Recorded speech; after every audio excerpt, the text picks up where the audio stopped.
Hello అండి, నమస్కారం. సిరి entertainment ఛానల్కి స్వాగతం. నా పేరు రోజా. ఇప్పుడు నేను చెప్పబోయే story I hate my girl friend episode 77. స్టోరీలోకి వెళ్ళే ముందు చిన్న రిక్వెస్ట్. ఈ స్టోరీ మీకు నచ్చితే తప్పకుండా లైక్ చేయండి, షేర్ చేయండి, సబ్స్క్రైబ్ చేసి నన్ను ఎంకరేజ్ చేయండి. ఇంకా ఆలస్యం చేయకుండా స్టోరీలోకి వెళ్ళిపోదాం. విక్కీ బైక్ బయట పార్క్ చేసి చాలా ఎంబారసింగ్ ఫీల్ అవుతూ లోపలికి వచ్చాడు. హాల్లో ఫర్నిచర్ అంతా క్లాత్ తీసుకుని తుడుస్తున్న సీతమ్మ విక్కీ రావడం గమనించి గబగబా వంటింట్లోకి వెళ్ళి, పెద్దమ్మగారు, చిన్నబ్బాయి గారు వచ్చారు చెప్పింది సీతమ్మ. కూర్చోమని చెప్పు సీతమ్మ, మంచినీళ్ళు ఇవ్వు. హా, అట్టగేనమ్మా అంటూ హాల్లోకి వచ్చి అప్పటికే కూర్చున్న వెంకట్ వైపు చూస్తూ, బాగున్నారా అబ్బాయి గారు పలకరించింది సీతమ్మ. బాగున్నాను. ఎవరూ కనిపించట్లేదేంటి? అమ్మ ఏది? వస్తారు బాబు, ఇదిగోండి మంచినీళ్ళు అంటూ మంచినీళ్ళు ఇచ్చి మళ్ళీ వంటింట్లోకి వచ్చింది. పెద్దమ్మగారు, చిన్నబ్బాయి గారు మిమ్మల్ని అడుగుతున్నారు.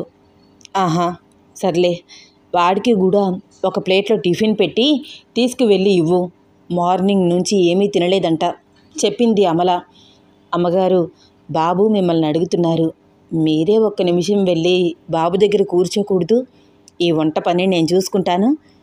చూడు సీతమ్మ, చెప్పింది చెయ్యి, నాకు తెలుసు ఎప్పుడేం చేయాలో అంటూ సీతమ్మకి మాట్లాడే అవకాశం ఇవ్వకుండా ప్లేట్లో టిఫిన్ పెట్టి సీతమ్మ చేతికిచ్చి వెళ్ళమని చెప్పింది అమల. విక్కీ పైకి చూస్తున్నాడు, చిన్ని ఎక్కడైనా కనిపిస్తుందేమో అని. తాను కింద రూమ్కి షిఫ్ట్ అయిపోయిన సంగతి తెలియక టిఫిన్ తీసుకువచ్చింది సీతమ్మ. ఇప్పుడేమీ వద్దు సీతమ్మ, పెద్దమ్మగారు ఇవ్వమన్నారు బాబు. విక్కీ ఆ టిఫిన్ ప్లేట్ తీసుకుని కిచెన్లోకి వెళ్ళాడు. అమ్మా పిలిచాడు. ఆ పిలుపు విని చాలా సంతోషంగా అనిపించిన విక్కీ మీద ఉన్న కోపంతో మాట్లాడకుండా ఒక్క చూపు చూసింది అమల. ఎలా ఉన్నావమ్మా? చాలా రోజులైంది నిన్ను చూసి. అమల ఏమీ మాట్లాడట్లేదు. విక్కీకి అర్థమవుతోంది తన మీద వాళ్ళమ్మ చాలా కోపంగా ఉందని. అమ్మ ప్లీజ్ మాట్లాడు. సీతమ్మ, వాడిని టిఫిన్ చేయమని చెప్పు, దోశలు చల్లారిపోతున్నాయి అంది సీతమ్మతో మాట్లాడుతున్నట్టు విక్కీకి చెప్తూ. అక్కడ పరిస్థితి అర్థం చేసుకుని సైలెంట్గా టిఫిన్ తిని ప్లేట్ షింక్లో వేసి హ్యాండ్ వాష్ చేసుకున్నాడు. తిరిగి హాల్లోకి వచ్చి పైకి చూస్తున్నాడు, చిన్ని కనిపిస్తుందేమో అని. ఇదేంటి రూమ్లో నుంచి బయటికి రాదా? నా నెంబర్ బ్లాక్ చేసి పడేసింది. వాట్సాప్, ఫేస్బుక్ అన్నీ బ్లాక్ చేసింది. దీంతో ఎలా మాట్లాడాలి? ఎవ్వరూ చూడట్లేదు కదా, పైకి వెళ్ళి మాట్లాడి వస్తాను అనుకుంటూ చిన్నగా స్టెప్స్ ఎక్కుతున్నాడు విక్కీ. అప్పుడే హాల్లోకి వచ్చిన చిన్ని విక్కీని బ్యాక్ సైడ్ నుంచి చూస్తూ అలాగే ఉండిపోయింది. విక్కీ తన రూమ్లోకి వెళ్ళి డోర్ తీయడానికి ట్రై చేస్తున్నాడు.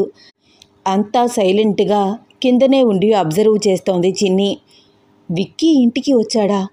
ఈ విషయం నాకు ఇంకా ఎవరూ చెప్పలేదు. ఎప్పుడొచ్చాడు? తనలో తానే ఆలోచిస్తోంది. నా కోసం వచ్చి ఉండడు, అత్తయ్య కోసం వచ్చి ఉంటాడు అనుకుంటూ తిరిగి తన రూమ్లోకి వెళ్ళిపోదామనుకుంది. కానీ విక్కీని దూరం నుంచైనా చూడాలని ఆశగా అనిపించింది. సీతమ్మ సోఫా ఫర్నిచర్ సెట్స్ అన్నీ క్లీన్గా తుడిచి కిందకి వస్తూ చిన్ని రూమ్ ముందు డోర్ తీయడానికి ట్రై చేస్తున్న విక్కీని చూసి, అబ్బాయి గారు అని పలకరించింది. సీతమ్మ అంత పెద్ద గొంతుతో పలకరించేసరికి కొంచెం ఉలిక్కిపడి, హా సీతమ్మ, ఏంటి మీ చిన్నమ్మాయి గారు పగలే డోర్ లాక్ వేసుకున్నారు? చిన్నమ్మాయి గారు పై రూమ్లో ఉండట్లేదు బాబు. సీతమ్మ ఏం మాట్లాడుతుందో విక్కీకి అర్థం కాలేదు. పదండి బాబు, కిందకి వెళ్దాం. లేదు సీతమ్మ, నేను చిన్నితో మాట్లాడాలి. చిన్నమ్మాయి గారు కిందున్నారు బాబు. అదేంటి, చిన్ని రూమ్ పైన కదా? కాదు బాబు, ఇప్పుడు అమ్మాయి గారికి బెడ్ రెస్ట్ చెప్పారు కదా, స్టెప్స్ ఎక్కకూడదని కిందకి మార్చారు. అదిగోండి అది చిన్నమ్మాయి గారి రూము అంటూ కిందకి చూపించింది సీతమ్మ. అవునా అంటూ వెనక్కి తిరిగి చూశాడు విక్కీ. హాల్లో నుంచుని వాళ్ళ వైపే చూస్తున్న చిన్ని కనిపించింది. తన వైపు విక్కీ అలా చూస్తూ ఉండడంతో కొంచెం చూపు తిప్పుకుని తడబడింది చిన్ని. చాలా నీరసంగా చిక్కిపోయి కనిపిస్తోంది. చిన్ని అంటూ చిరునవ్వుతో గబగబా మెట్లు దిగాడు. చాలా రోజుల తర్వాత విక్కీని చూసిందేమో, అలా చూడాలని ముట్టుకోవాలని అనిపించింది చిన్నీకి. కానీ అంతలోనే జరిగిన గొడవంతా గుర్తుకు వచ్చి మొహం పక్కకు తిప్పేసుకుంది. మనసంతా బాధగా అనిపిస్తోంది. కళ్ళల్లో నీళ్లు తిరుగుతున్నాయి. అది విక్కీ చూడకుండా కవర్ చేసుకుంటోంది. ఏంటే ఇలా అయిపోయావు? నా మీద బెంగ పెట్టుకున్నావా అంటూ చిన్ని వైపు అడుగులు వేస్తూ తన భుజం మీద చెయ్యబోయాడు. తనని టచ్ చేస్తాడేమోనని వెనక్కి అడుగులు వేస్తూ కోపంగా చూస్తూ ఏమీ మాట్లాడకుండా రూమ్లోకి వెళ్ళబోయింది చిన్ని. ఏంటి అలా చూస్తున్నావు? చిన్ని ప్లీజ్. ఏమీ మాట్లాడకుండా వెళ్ళిపోతున్నావేంటి? ఆగివే చిన్ని. వెనకాలే వెళ్తున్నాడు. చిన్ని వేగంగా అడుగులు వేస్తూ పరుగులాంటి నడకతో తన రూమ్లోకి వెళ్ళి వెంకట్ మొహం మీదే తడాలన తలుపు వేసింది. చిన్ని, దిస్ ఈజ్ టూ మచ్. అసలు ముందు నాతో మాట్లాడాలి కదా. ఎందుకు ఇలా ప్రవర్తిస్తున్నావు? నేనేంటో నీకు తెలీదా? సీతమ్మ ఇదంతా చూస్తున్నా ఏమీ చూడనట్లు తల తిప్పుకొని పక్కకు వెళ్ళిపోతూ మొగుడు పెళ్ళాల మధ్యలోకి అస్సలు వెళ్ళకూడదు అని తనలో తానే గొనుక్కుంటూ మిగిలిన పనులు చేసుకోవడంలో నిమగ్నమయ్యింది. చిన్ని ప్లీజ్, డోర్ తీయవే, నాతో మాట్లాడు. డోర్ ట్యాప్ చేస్తున్నాడు విక్కీ. చిన్ని అటువైపు కూర్చుని బాగా ఏడుస్తోంది. చిన్ని, నాకు మాట్లాడే అవకాశం ఇవ్వాలి కదా. ఇలా నన్ను అవాయిడ్ చేస్తుంటే నేనేమనుకోవాలి? ప్లీజ్ చిన్ని, ముందు నాతో మాట్లాడు. కోపంగా ఉందా నా మీద? కోపం తీరేలాగా కొట్టు, తిట్టు. అంతేగాని ఏంటి ఇలా మాట్లాడకుండా? ప్లీజ్ డోర్ తీ చిన్ని. ఇంట్లో పనిచేసే వర్కర్స్ అందరూ చూస్తున్నారు.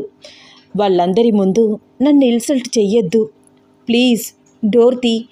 ఏది ఉన్నా మనమిద్దరం మాట్లాడుకుందాం. ఎందుకు విక్కీ, ఎందుకు ఇంకా నటిస్తావు? నేనంటే నీకిష్టం లేదు, నాకు తెలుసు. పెద్దవాళ్ళ కోసం నన్ను యాక్సెప్ట్ చేశావు. నీకు నాపై ఉన్నది ప్రేమ కాదు, అట్రాక్షన్ అని తనలో తానే అనుకుంటూ డోర్కి ఆనుకుని కూర్చుని మోకాళ్ళ మధ్య తలపెట్టుకుని ఏడుస్తోంది. కన్నీళ్లు చెంపలపై దారలుగా కారుతున్నాయి. డోర్ తీస్తావా తీయవా? గొంతు పెంచాడు విక్కీ. డోర్ గట్టిగా కొడుతున్నాడు. చిన్ని, ఏంటి రిక్వెస్ట్ చేస్తుంటే పట్టించుకోవు? డోర్ పగలగొట్టేస్తాను. కొంచెం కోపం వస్తోంది. కంట్రోల్ చేసుకుంటున్నాడు విక్కీ. అమల చేతిలో పని ఆపి విక్కీ బిహేవియర్ చూస్తూ కోపంగా బయటికి వచ్చింది. మాట్లాడకుండా ఉందామని అనుకున్నా కొడుకు బిహేవియర్కి సైలెంట్గా ఉండలేక, బుద్ధి లేదరా నీకు? రౌడీ వెధవలాగా బిహేవ్ చేస్తున్నావు. తలుపులు బద్దలు కొట్టుకుని లోపలికి వెళ్తావా? ఎందుకు ఆ పిల్లని అలా విసిగిస్తున్నావు? నువ్వు చేసిన ఘనకార్యానికి నువ్వు రాగానే ఎలా మాట్లాడుతుంది? తనని ఫోర్స్ చేయొద్దు. తనకి నీతో మాట్లాడాలని అనిపించే అంతవరకు నువ్వు తనని ఇబ్బంది పెట్టద్దు. దానికి అసలే ఒంట్లో బాలేదు. నువ్వు ఇరిటేషన్ రప్పించకు అని సీరియస్గా చెప్పి విసుక్కుంటూ మళ్ళీ తిరిగి వంటింట్లోకి వెళ్ళిపోయింది. ఇది మరీ బాగుంది. నా పెళ్ళంతో నేను మాట్లాడాలి అని అనుకోవడం కూడా పెద్ద తప్పేనా అని మనసులో అనుకుంటూ, అయినా నేనేం తప్పు చేశానురా దేవుడా, నీ యమ్మ జీవితం, ఛీ ఏంటో నాకే ఇలా జరుగుతుంది. అసలు నేను ఇంకా చిన్నీతో డీప్ రొమాన్స్ చేయనే లేదు. ఫుల్ నైట్ మొత్తం భార్యతో ఉన్నదే లేదు. అప్పుడే అది ప్రెగ్నెంట్ అవ్వడం ఏమిటి? ఈ విషయం అందరికీ తెలియడం ఏమిటి? ఆ రాక్షసి, ఆ దరిద్రపు మొహంది వచ్చి నా గురించి చిన్ని దగ్గర ఏవేవో గాసిప్స్ క్రియేట్ చేయడం ఏమిటి? అది చెప్తే దాని మాటలు నమ్మి ఇది నన్ను దూరం పెట్టడం ఏమిటి? కోపం వస్తున్నా చిన్ని ఉన్న సిచ్యువేషన్లో కోపం పడలేక స్మూత్గా డీల్ చేయడానికి తన ప్రయత్నం తాను చేస్తున్నాడు విక్కీ. చిన్ని, మా అమ్మ మాటలు విన్నావా? నన్ను తిడుతోంది చిన్ని. నీకు జాలి అనిపించట్లేదు? అమ్మ మాత్రమే కాదు, ఇంటి దగ్గర నానమ్మ కూడా పెద్ద లెక్చరే ఇచ్చారు. పాపం అనిపించట్లేదు నన్ను చూస్తుంటే? నువ్వు కూడా ఏదైనా తిట్టవే, ఫ్రస్ట్రేషన్ మొత్తం పోతుంది. ఇంకా నీ కోపం తగ్గకపోతే నీ ఇష్టం, ఏదైనా పనిష్మెంట్ ఇవ్వు అంతేగాని ఇలా సైలెంట్గా ఉండకు, టార్చర్ చెయ్యకు నన్ను ప్లీజ్. ఏయ్, నీకొక విషయం చెప్పనా? బెంగళూరు ప్రజెంటేషన్ మీటింగ్స్ అన్నీ సక్సెస్ఫుల్గా కంప్లీట్ అయ్యాయి. నెంబర్ ఆఫ్ ఆపర్చునిటీస్ వచ్చాయి తెలుసా? పెద్ద పెద్ద బిజినెస్ కంపెనీస్ మన శ్రద్ధ గ్రూప్ ఆఫ్ ఇండస్ట్రీతో కాంటాక్ట్ అవ్వడానికి ఇంట్రెస్ట్ చూపిస్తున్నారు. ఈ దెబ్బకి ఒక 2 monthsలో మన శ్రద్ధ గ్రూప్ ఆఫ్ ఇండస్ట్రీ నెంబర్ 1 స్టేజ్లో ఉంటుంది. నువ్వు నమ్మవు చిన్ని, నేను ప్రజెంటేషన్ ఇచ్చి స్టేజ్ దిగుతుంటే ఎంతమంది మెచ్చుకున్నారో. కానీ నాకైతే హ్యాపీగా లేదు. ఎందుకో తెలుసా? నీతో, అమ్మతో ఈ హ్యాపీనెస్ పంచుకోలేకపోయాను. నెల రోజులు కష్టపడ్డానే ఈ ప్రాజెక్ట్ కోసం. నీకు ఫ్యామిలీకి దూరంగా ఉన్నాను. ఆఖరికి సక్సెస్ సాధించాను. బట్ నువ్వు, అమ్మ నా హ్యాపీనెస్ని షేర్ చేసుకోకపోగా ఎంతో సంతోషంగా వచ్చిన నాకు బాధను మిగులుస్తున్నారు. అమ్మంటే నన్ను తిట్టింది ఓకే అనుకోవచ్చు, నువ్వు కూడానా? నేనేంటో నీకు తెలియదా చిన్ని? నాకు ఏడుపు వస్తోందే. నువ్వే నయం, ఏడ్చి అందరి దగ్గర నుంచి సింపతి అన్న సంపాదిస్తున్నావు. నేనేడిస్తే ఆడంగి వెధవా అని తిడుతోంది మా నాన్నమ్మ. అయితే నా పరిస్థితికి కొంచెమైనా జాలి కలగట్లేదా నీకు? ఇంతసేపు మాట్లాడినా ఏమీ మాట్లాడవేంటి? ఏదో ఒకటి మాట్లాడు అని డోర్కి అవతల వైపు కూర్చుని చిన్నితో మాట్లాడుతున్నాడు. విక్కీ మాట్లాడే ప్రతి మాట డోర్కి ఇటువైపు కూర్చున్న చిన్ని వింటూనే ఉంది. విక్కీతో మాట్లాడాలని చాలా ఆశగా ఉన్నా విక్కీ మరొక అమ్మాయితో రొమాన్స్ చేశాడు అన్న ఆలోచన వస్తేనే పిచ్చెక్కిపోతోంది చిన్నీకి. ఛీ, అస్సలు మాట్లాడకూడదు. విక్కీ మాటల్లో మాత్రమే ప్రేమ ఉంది. నిజంగా అతనికి ప్రేమ ఉంటే మరొక అమ్మాయితో ఎందుకు అలా చేస్తాడు అని తనకి తానే చెప్పుకుంటూ స్ట్రాంగ్గా ఉండాలని అనుకుంటోంది. ప్లీజ్ చిన్ని, నా బంగారం కదూ, నా బుజ్జి కదూ, తలుపు తీయవే. గట్టిగా అరిస్తే చాలు మా అమ్మ, అదే మీ అత్తగారు నా మీద గజనీ మొహమ్మద్ లాగా గరిట పట్టుకుని మరీ దండయాత్ర చేసేస్తోంది. మా నాన్న, నానమ్మ అందరూ నీ వైపే. అందరూ ఒక్కటైపోయి నన్ను ఇలా హింసించడం ఏమైనా బాగుందా? నాకు అర్థం కాదు. అంత పెద్ద తప్పు నేనేం చేశాను? నువ్వు ఈ తప్పు చేశావురా ఈడియట్ అని చెప్పి నా మొహం మీద అడుగు. కావాలంటే 2 కొట్టు, నేను క్లారిటీ ఇస్తాను కదా నీకు. తలుపు తీసి మాట్లాడవే. విక్కీ అంతలాగా రిక్వెస్ట్ చేస్తుంటే పాపమని అనిపించినా తలుపు తీయాలని మాత్రం అనిపించలేదు చిన్నీకి. చిన్ని ఖచ్చితంగా తన మాటలు వింటోందని విక్కీకి తెలుసు. ఏంటే ఇంతలాగా బెగ్గింగ్ చేస్తున్నా నీకు జాలి కలగట్లేదు కదా? రాక్షసి, బాగా బలిసిందే నీకు. నువ్వెందుకు మాట్లాడతావు? మాట్లాడవు. పొగరే నీకు, పొగరు అని కావాలని తిడుతున్నాడు. చిన్నికి కోపం వస్తోంది. తాను కూడా తిరిగి తిట్టాలి అన్నంత ఫ్రస్ట్రేషన్ వస్తోంది. ఏంటే, మూగనోము ఏమైనా పట్టావా? నీ ఎంకమ్మ, నేనేమైనా దేశద్రోహిణి అనుకుంటున్నావా ఏంటి? మీ అందరి బిహేవియర్ చూస్తుంటే నాకు మెంటల్ వస్తోంది. నువ్వు కూడా కోఆపరేట్ చేస్తేనే కదా నేను రొమాన్స్ చేశాను. ఇప్పుడు పనిష్మెంట్ మాత్రం నా ఒక్కడికేనా? ఈ మాటకి చిన్నీకి చెప్పలేనంత కోపం వచ్చింది.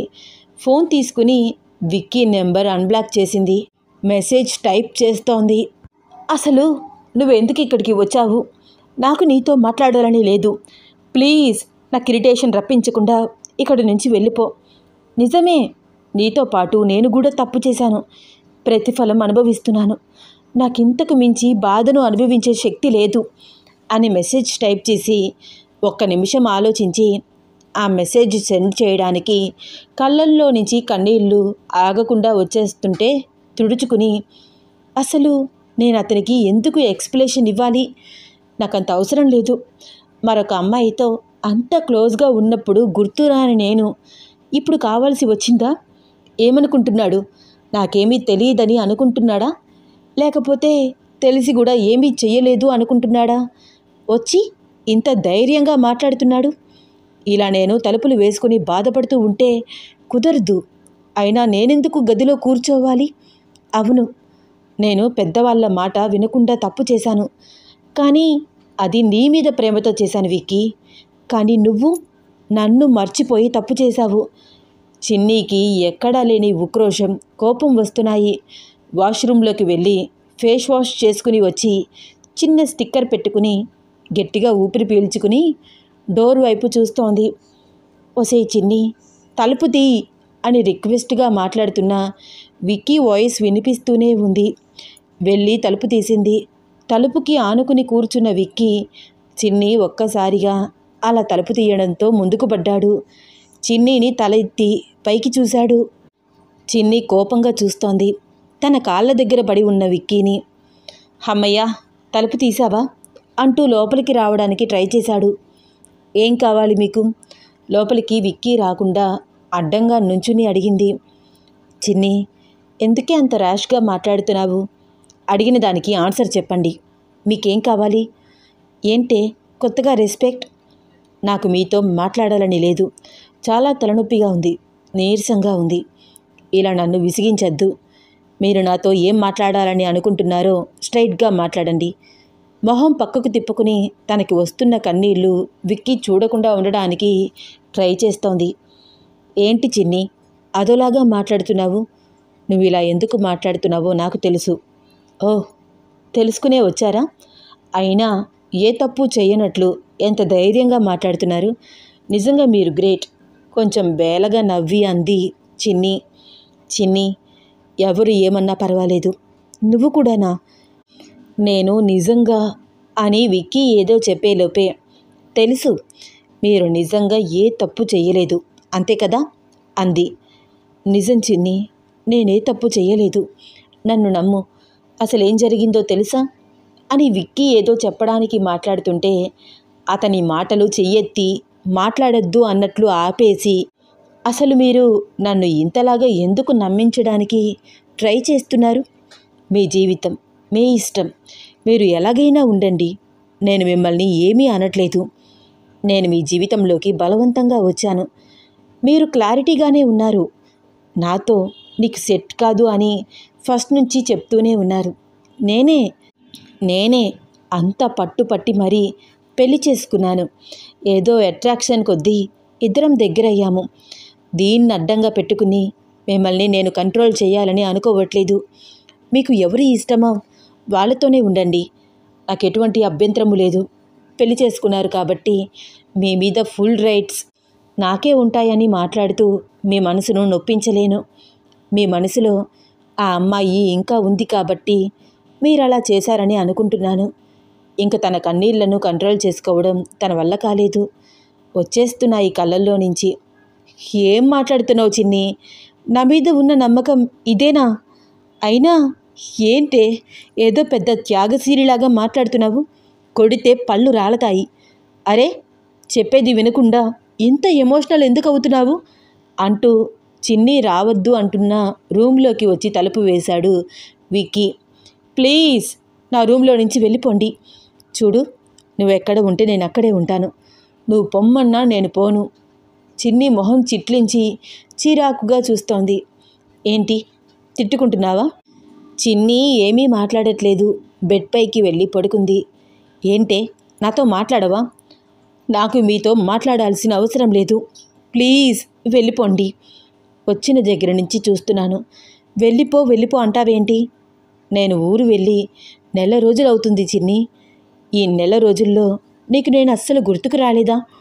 ప్రేమగా మాట్లాడుతూ చిన్ని పక్కకు వెళ్ళి కూర్చుని తన మీద చెయ్యి వేశాడు. ప్లీజ్ నన్ను ముట్టుకోవద్దు అరిచి బెడ్ పై నుంచి దిగిపోయింది. మీరిలా చేస్తే నేను అరిచి గోల చేస్తాను. చిన్ని, ఎందుకు నన్ను ఇలా బాధ పెడుతున్నావు?